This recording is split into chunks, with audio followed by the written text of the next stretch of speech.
right, well, the Cash for Clunkers program is supposed to get gas guzzlers off the road, reduce pollution. A new report is showing that 5 million of the dirtiest cars are not eligible, and that's because Congress caved to lobbyists. My next guest here to explain, Lauren Fix, the car coach. Lauren, say it ain't so.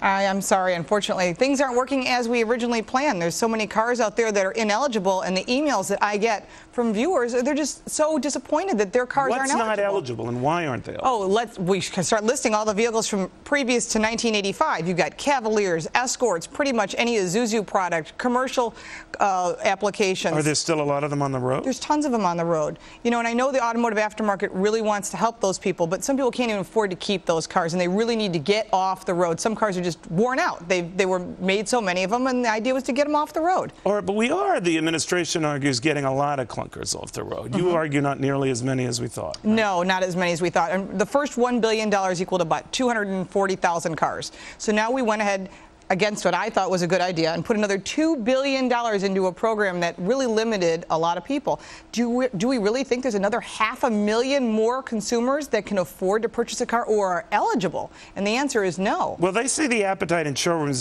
there's still heightened interest there, but not as much as before. So you think it's waning fast? Oh, it has dropped off. If you talk to a lot of dealers, they're concerned. Many of them aren't getting their money from the government. There's a lot of upsetness going on with dealers, and just start asking around and you'll find that there aren't cars on the lot. What are dealers upset about? Well, they're happy because they're selling cars, and I think that's the best part of the whole program. That was the real goal, right? Right. Well, it's just another version of a bailout, but they're still getting cars. They're getting cars off of lots. They're helping small dealers.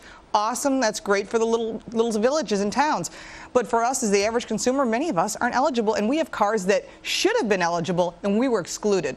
What happens to the cars that are turned on? Are they all going to be destroyed? I always wonder about that. Well, what's happening now is they're supposed to be destroyed. Liquid glass goes in the engine, they start the engine, it's dead, and they crush the cars, filling landfills, which we've talked about in the past. But what's happening is a lot of dealers are sitting on these cars, and they're waiting to make deliveries to consumers because they don't know if they're going to get their money. Is this car eligible? We're not getting our paperwork. They want their paperwork, and once they get it, they want to make sure they're getting their money. Gotcha. Lauren Fix, great seeing you again. Thank you very much. Thank you for having me. Well, retail sales are clunking out, at least last month, dropping about 0.1%. Many expected a rise. This despite that whole clunkers program.